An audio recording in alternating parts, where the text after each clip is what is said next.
ज्ञानतिमिरान्धस्य ज्ञानाञ्जनशलाकया चक्षुरुन्मिलितं येन तस्मै श्रीगुरुवे नमः।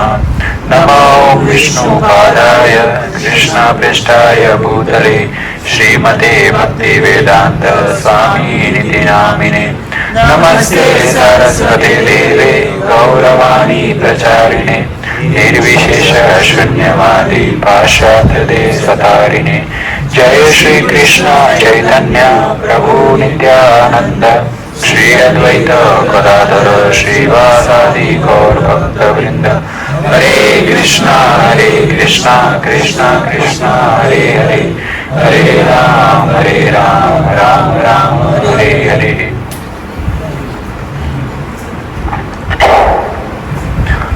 तो हम ध्रुव महाराज के बारे में स्टोरी कर रहे थे लास्ट टाइम। हमने कंप्लीट की ध्रुव महाराज की स्टोरी। किस प्रकार ध्रुव महाराज ने बालपन में ही भगवान को प्रसन्न कर लिया था, केवल 6 महीने घोर तपस्या करके। जबकि बहुत सारे साधु संत जन्मों जन्मों युगों युगों तक तपस्या करते हैं परंतु भगवान को प्रसन्न नहीं कर पाते। परंतु भगवान को प्रसन्न करने के लिए ज्यादा समय या थोड़ा समय नहीं चाहिए, डेडिकेशन चाहिए। आप कितना भगवान को सरेंडर कर सकते हो, आपके अंदर कितनी तीव्रता है, आसक्ति है भगवान के नाम के प्रति कितनी, तो उसके ऊपर डिपेंड करता है कि भगवान कब मिलेंगे। बहुत से लोग हम जब जप करते हैं, युवा लोग जब जप करते हैं, माला पे तिलक लगाते हैं, कंठी माला पहन लेते हैं, नशा पानी नहीं करते, अपने फ्रेंड्स के साथ सुट्टा मारने नहीं जाते, XYZ अपने फ्रेंड्स को अलग अलग बहाने देते, मैं भी गलत कार्य नहीं करता। वो क्या कहते हैं, बुढ़ा हो गया है क्या, ये सब क्या है, ये सब किस चीज में फंस गया। तो ये सब बाधाओं को पार करते हुए भी जब व्यक्ति भगवान की भक्ति करता है तब वो दिखा जाता है कि हाँ ये कुछ करने की इच्छा प्रबल है, इसके अंदर है, क्षमता है भगवान को प्रसन्न करने की। भगवान वो देखते हैं। ध्रुव महाराज के भी जीवन में इसी प्रकार बहुत सारे प्रॉब्लम्स आए, जो प्रॉब्लम्स को माता पिता साथ नहीं थे, माता पिता ने गलत बोला, उल्टा सुल्टा बोल रहे थे, राज्य से उनको जाना पड़ा था और अब अलग भाव से भगवान की भक्ति की थी परंतु भगवान को प्रकट कर दिया उन्होंने फिर भी। अब हम स्टोरी करेंगे राजा अंग। राजा अंग कौन है? ध्रुव महाराज जब संन्यास ले लिए अपनी राजगद्दी से, जब उनकी उम्र हो गई, रिटायर हो गए। हमारे आजकल का रिटायरमेंट अलग होता है, वो जमाने का रिटायरमेंट अलग होता था। आजकल के जमाने के रिटायरमेंट में क्या करते हैं कि घर पे पड़े रहते हैं, टीवी देखेंगे, सुबह थोड़ा वॉक कर लेंगे, बिल्डिंग के दूसरे जो रिटायर्ड हो चुके हैं व्यक्ति उनके साथ कब लड़ाएंगे। इस प्रकार अपना आखिरी सांसें गिनते और मौत का इंतजार करते हैं भौतिक संसार के वो लोग जो भगवान की भक्ति नहीं करते। परंतु जो भगवान का भक्त होता है उसके लिए रिटायरमेंट लाइफ बोरिंग लाइफ नहीं होती है, उसके लिए रिटायरमेंट लाइफ बहुत ही एक्साइटिंग होती है। क्योंकि रिटायरमेंट लाइफ में जब वो रिटायर नहीं होता है, जब अपना गृहस्थी कार्य करता है, तब उसे अपने 24 घंटे में कुछ समय भगवान को देता है, कुछ समय परिवार को देता है, कुछ समय भक्ति को देता है, बाकी उसको जॉब करनी पड़ती है। परंतु जब व्यक्ति रिटायर हो जाता है, जब वो सारी जिम्मेदारियों से मुक्त हो जाता है, उसके बच्चे खुद घर संभाल लेते हैं, तब वो व्यक्ति अपने 24 घंटे में से पूरे के पूरे 24 घंटे भगवान की भक्ति को दे सकता है। ये ओरिजिनल रिटायरमेंट होता है, वैदिक रिटायरमेंट, कि जितना समय है उसको व्यर्थ न गवाएं और केवल भगवान की भक्ति में लगाएं। परंतु जब इस उम्र से ही हम कथा नहीं सुनते, इस उम्र से ही हम भक्ति नहीं करते, तो रिटायरमेंट के बाद बहुत कम चांसेस है कि आप भक्ति कर पाओगे। आपको टेस्ट नहीं आएगा भक्ति का, बहुत दुखावा होगा जब कोई बोलेंगे माला फेर। मैंने कुछ समय पहले एक मूवी देखी जो 1990s में कोई बनी हुई मूवी थी, राजस्थानी मूवी थी। वो मूवी में बताते हैं कि गरीब गांव है, उसमें गरीब लोग रह रहे हैं, एक बूढ़ी माँ है, उसका बेटा है, उस बेटे की वाइफ है और उसके बच्चे भी हैं। अब वो बूढ़ी माँ पैरों से लंगड़ा गई है, वो चल नहीं पाती है, उसको व्हीलचेयर चाहिए। वो रहते क्या है, रेगिस्तान में, छोटे से कुटिया में बकरियां चराते हैं। अब वो इतनी बूढ़ी हो गई है पर वो अपनी सांसें नहीं छोड़ रही है, बुजुर्ग महिला अपनी सांसें नहीं छोड़ रही है। क्यों सांसें नहीं छोड़ रही है? उसका बच्चा भी कंटाल गया है, मतलब एक हद हो गया है कि कितना करे, गरीबी का माहौल है, सूखा रहता है हर समय, और ऊपर से बुजुर्ग औरत की, उस बुजुर्ग महिला की हमेशा एक ही इच्छा है जिस वजह से वो अपनी सांस नहीं छोड़ पा रही है। क्या? उसको मायके जाना है। वो कहती है शादी के बाद कभी मायके गई नहीं, और वो कारण से वो अपनी सांसें भी नहीं छोड़ पा रही है। घर लूट गया, जमीन बिक गई, सब चला गया, कुछ नहीं बचा है। फिर भी उसको आखिरी क्या इच्छा है कि मायके जाना है, और फाइनली वो मूवी में समहाउ वो मायके पहुंचती है। जो चल भी नहीं पाती है, उसका मायका मतलब बहुत दूर होता है, 3 महीने लगते हैं चल के जाने को, उस समय की बात है ये। फिर भी उसको समहाउ मायके लेके जाते हैं, तब जाके वो अपनी सांसें छोड़ती हैं। तो इस भौतिक संसार से आसक्ति में इतनी स्ट्रांग है कि व्यक्ति कोई भी उम्र का हो, उस आसक्ति से छुटकारा पाना बहुत मुश्किल हो जाता है उसके लिए। छोटी उम्र में वो अपने माता से खासकर बच्चा बहुत आसक्त होता है, उसको हमेशा माँ का आश्रय चाहिए। जब वो थोड़ा सा जवान हो जाता है, तब उसको अपने मित्र से बड़ी आसक्ति होती है, 24 घंटे फ्रेंड चाहिए साथ में खेलने के लिए। थोड़ी और उम्र होती है, तब उसको ज्ञान से आसक्ति होती है, उसको पढ़ाई बहुत करनी है, PhD चाहिए, ये डिग्री चाहिए, वो डिग्री चाहिए। फिर और थोड़ी उम्र बढ़ती है, तब अपोजिट जेंडर से आसक्ति हो जाती है, उसको विवाह करना है, गर्लफ्रेंड बनानी है, पत्नी चाहिए।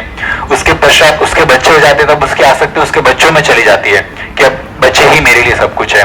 फिर धन कमाने में आसक्ति चली जाती है। इसी प्रकार सारा जीवन आसक्ति में ही निकल जाता है। और जो आसक्ति के और जो विरक्ति चाहिए भगवान प्राप्त करने के लिए, वो विरक्ति कभी आती नहीं है आसक्ति के कारण। तो अंग महाराज जो है बहुत ही अच्छे राजा थे, बहुत ही अच्छे स्वभाव वाले थे, भगवान के बहुत अच्छे भक्त थे, ध्रुव महाराज के वंशज थे वो। अंग महाराज एक बार जो अपने सिटीजन्स को एकदम बच्चों के जैसे रखते थे, सबका बहुत अच्छा देखभाल करते थे, अच्छा यज्ञ इत्यादि भक्ति सब सही थी। ऋषियों की, ब्राह्मणों की, भक्तों की बहुत रिस्पेक्ट करते थे, और सारा जो अपना राजमहल है वो ऋषियों के आदेश के हिसाब से चलाते थे। जैसा वो ऋषि कहते थे वैसा वे अपने राज्य चलाते थे। जब गुरुजनों के आश्रय में रहकर इस भौतिक संसार को चलाया जाए या आध्यात्मिक संसार को, भक्ति की जाए या बिजनेस किया जाए, यदि गुरु के इंस्ट्रक्शन पे किया जाएगा तो सबसे बेस्ट होगा वो। अब एक बार ऐसा हुआ कि अंग राजा जो है यज्ञ कर रहे थे। अब यज्ञ कर रहे थे तो यज्ञ में आहुति, उस समय की ऐसी बात है कि जब यज्ञ की, आजकल के यज्ञ आप लोग ने देखे हैं, स्वाहा से दी जाती है और फिर खत्म हो जाता है, सब अपने अपने घर में चले, पंडित अपने घर, यजमान अपने घर, ठीक है। वो समय में ऐसा नहीं हुआ करता था। उस समय में जब यज्ञ किए जाते थे, आहुति दी जाती थी, और यज्ञ के बाद साक्षात देवी देवता वहां प्रकट होते थे अपना हिस्सा लेने के लिए। इट्स लाइक इनकम टैक्स भरना पड़ता है टाइम टू टाइम। यज्ञ इनकम टैक्स है, टैक्स भरना पड़ता है टाइम टू टाइम, और वो इनकम टैक्स के ऑफिसर भी लेने आते थे। इंद्रदेव हो गए, वायुदेव हो गए, वरुण देव हो गए, सारे देवता थे।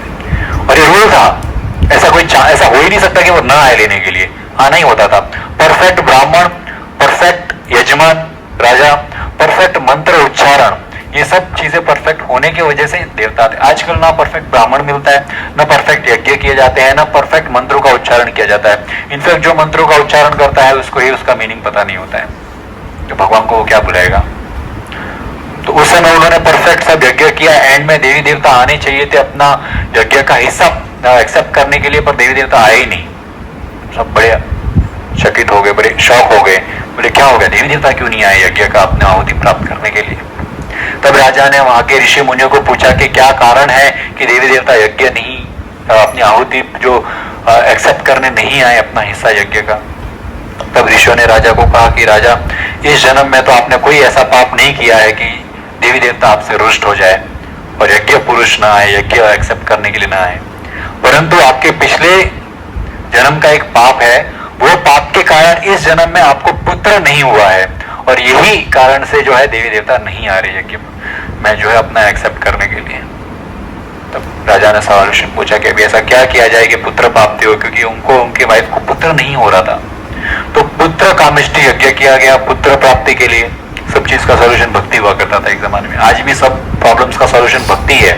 जितनी लाइफ में प्रॉब्लम्स है, जितनी अड़चने आ रही है, जितना डिप्रेशन है, वो सबका एकमात्र सॉल्यूशन है, वो है भक्ति, भगवत गीता, ज्ञान प्रदान करना। डिप्रेशन पहले भी हुआ करता था, ये नई चीज नहीं है कि आज लोग बोले डिप्रेस्ड हो रहे हैं। तो पहले क्या डिप्रेस नहीं हुआ करते थे, लोग होते थे, पहले भी डिप्रेस होते थे। तब कहाँ जाते थे, साइकेट्रिस्ट कौन हुआ करता था उनका, कौन उनको थेरेपिस्ट हुआ करता था, उनको कौन हेल्प करता था, एकमात्र शास्त्र। अर्जुन डिप्रेस हुए थे, अपने सगे संबंधियों को देखा, उनको मारना पड़ेगा कुरुक्षेत्र के युद्ध में, डिप्रेशन में, बुरी तरह डिप्रेशन में चले गए। मैंने देखा है लोगों को, जब वो डिप्रेशन में जाते तब वो कांपते हैं, बहुत कांपने लग जाते, गिर जाते हैं, उनके शरीर पर कंट्रोल नहीं होता। मैंने अपने आंखों के सामने से लोगों को देखा है, डिप्रेशन में जब जाते तब ये सब होता है। अर्जुन के साथ सेम हो रहा था, उनका शरीर कार्पण्य दोषो बहुत स्वभाव हो, पूरा शरीर उनका कंपन हो रहा था, उनको कुछ सूझ नहीं रहा था क्या करना चाहिए, उनके हाथ में जो बाण था वो गिर रहा था। और उस डिप्रेशन का सॉल्यूशन क्या हुआ? भगवत गीता। जब कृष्ण ने आध्यात्मिक ज्ञान अर्जुन को दिया तब उनका वो डिप्रेशन चला गया। आज के जमाने में यदि लोग व्यक्ति कोई भी डिप्रेस्ड है, बहुत ही अपसेट है, स्ट्रेस्ड है, श्री भगवत गीता पढ़िए, श्रीमद् भागवतम पढ़िए, कथा सुनिए और हरि नाम सबसे बेस्ट मेडिटेशन है। हरे कृष्ण महामंत्र का मेडिटेशन, हरि नाम जप करिए, आपका डिप्रेशन यूं भाग जाएगा। यहाँ पर अंग राजा ने कहा क्या प्रॉब्लम है? प्रॉब्लम तो मिल गई, सॉल्यूशन क्या है? बोले यज्ञ करेंगे, पुत्र कामेष्टि यज्ञ। पुत्र कामेष्टि यज्ञ किया गया, जिस प्रकार दशरथ महाराज ने भी पुत्र कामेष्टि यज्ञ किया था। तब यज्ञ में से एक बहुत ही डिवाइन पर्सनैलिटी बाहर निकली, उन्होंने खीर प्रदान की, खीर, अमृत खीर वाली जो है वो दशरथ महाराज को दी, जो दशरथ महाराज ने और उनकी तीनों वाइफ ने ग्रहण की। तब जो है उनको पुत्र की प्राप्ति हुई। उसी प्रकार यहाँ पर भी अंग राजा ने पुत्र कामेष्टि यज्ञ किया, उसमें से जो है डिवाइन पर्सनालिटी बाहर आए, बहुत ही सुंदर पर्सनालिटी बाहर आए। अपने हाथ में एक सोने का कटोरा जिसके अंदर वो डिवाइन खीर थी और वो जो है अंग राजा को दी। अंग राजा ने वो खीर स्वयं भी ग्रहण की और अपने वाइफ जो है सुनीता को भी पिलाई। तो अभी ये पाप कर्म जो अंग महाराज को लगा, तो जैसे इन्होंने कहा कि मैंने इस जन्म में तो कोई पाप नहीं किया है, फिर भी पाप कर्म कैसे लग जाता है? तो इस भौतिक संसार का ये रूल है कि आपके जीवन में जितने भी सुख और दुख आते हैं केवल और केवल आपके पाप कर्मों की वजह से या पुण्य कर्मों की वजह से ही आते हैं। कुछ भी, जो व्यक्ति खासकर कर्मों में बिलीव नहीं करता वो तो अजीब बात है, वो कहता है कि मैं भगवान में बिलीव नहीं करता या कर्मों में बिलीव नहीं करता। तो फिर उसको सवाल पूछिए कि क्यों एक व्यक्ति 101 साल तक भी जी लेता है और एक आत्मा 2 साल के उम्र में ही चली जाती है? क्यों ऐसा भेदभाव क्यों होता है? कुछ तो कारण होगा ना। तो प्रैक्टिकल कारण ये है कि 2 क्रिमिनल है, एक दोनों को 20-20 साल की सजा हुई, पर एक क्रिमिनल को 5 साल में ही निकाल दिया या 10 साल में ही जेल से बाहर निकाल दिया, दूसरे को पूरा 20 साल रहना पड़ा। क्यों? क्योंकि जो 10 साल में निकाल दिया उसका बिहेवियर अच्छा था, बिहेवियर अच्छा होने के कारण उसकी सजा माफ हो गई। तो उसी प्रकार भौतिक संसार में लोग आते हैं, आत्माएं आती है, वो अपने पाप कर्म साथ लेके आती है, पुण्य कर्म साथ लेके आती हैं। जिस प्रकार के उसके कर्म होते हैं उस प्रकार से उसको जीवन अवधि दी जाती है। 2 साल का, 3 साल का, 5 साल का बालक है, कैंसर हो गया, बहुत पीड़ा में है, क्यों हो रहा है ऐसा उसके साथ? उसने तो 5 साल का बच्चा क्या पाप करेगा? होता है, पिछले जन्म के पाप होते हैं। फ्रेश बच्चा नहीं आया है वो भगवान के घर से, वो कहीं जन्मों में घूमकर, कहीं योनियों में घूमकर, कहीं कर्म कर कर यहाँ पर वापस आया है वो, और उसी कर्मों का पाप उसे हर जन्म में भुगतना पड़ता है, चाहे वो बाल रूप में हो, युवा रूप में हो, कुमार रूप में हो, अधेड़ रूप में हो या बुजुर्ग रूप में हो। उसके कर्म की जो सजा है या फिर उसका जो फल है वो तो भुगतना ही पड़ेगा। उसी प्रकार अंग महाराज ने इस जन्म में तो कोई गलती नहीं की, पिछले जन्म में कोई गलती के कारण उनको वो कर्म भुगतना पड़ा। अब जब दोनों ने वो खीर ग्रहण की, अंग राजा ने और सुनीता ने, तब उनको पुत्र प्राप्ति हुई। वो पुत्र का नाम था वेण। अब पुत्र तो प्राप्ति हो गई, बड़ा ही नालायक पुत्र निकला। होता है ना, कभी कभी ऐसा बच्चा पैदा होता है कि पूरे परिवार को बदनाम कर देता है, किसी लायक नहीं रहता है, वो पूरे परिवार को, पूरे खानदान को बदनाम करके बैठ जाता है। ये वेण कुछ इस तरह का बच्चा था। कुछ लोग होते हैं जो बुरी संगत के कारण बदमाश हो जाते हैं और बुरी संग के कारण गलतियां करते हैं, पाप करते हैं, अपराध करते हैं। पर कुछ लोग तो पैदा ही पापी होते हैं, उनको कोई ट्रेनिंग की जरूरत नहीं है, कोई संग की जरूरत नहीं है। ये वेण ऐसा था, बचपन से ही पापी था। तो इसके पाप कैसे? जब ये खेलने जाता था और इसके आसपास यदि कोई जानवर होता था तो ये उसको मार देता था, पत्थरों से, लकड़ी से, तीर से खत्म कर देता था, मर्डर कर देता था जानवरों का। कोई भी बकरी आ गई, हिरन आ गया, कुछ भी आ गया, उसको मार देता था। ये ऐसा इसका स्वभाव था। थोड़ी और उम्र बढ़ी, फ्रेंड्स बने सेम उम्र के, तो खेलते खेलते उन लड़कों को भी मार देता था, वो खून कर देता था, फिनिश। इतना क्रूर था वो, मतलब इतना आज तक कोई ऐसा बदमाश तो आपने नहीं देखा होगा। बदमाशी कोई करे तो क्या करे, दोपहर के समय घंटी बजा के भाग गए, नींद खराब कर दी, ये बदमाशी हो गई। मेरे एक पहचान वाले, वो बदमाशी क्या करते थे पता है? उनके बिल्डिंग में बहुत सारी बिल्लियां घूमती थी। आजकल की बिल्डिंगों में बिल्लियां नहीं घूमती है, वो टाइम में बहुत सारी बिल्लियां घूमा करती थी पहले। तो वो क्या करता था, बिल्ली उठाते थे, अपने पड़ोसी के घर के अंदर उस बिल्ली को डाल के उस घर का बाहर से दरवाजा बंद कर देते थे।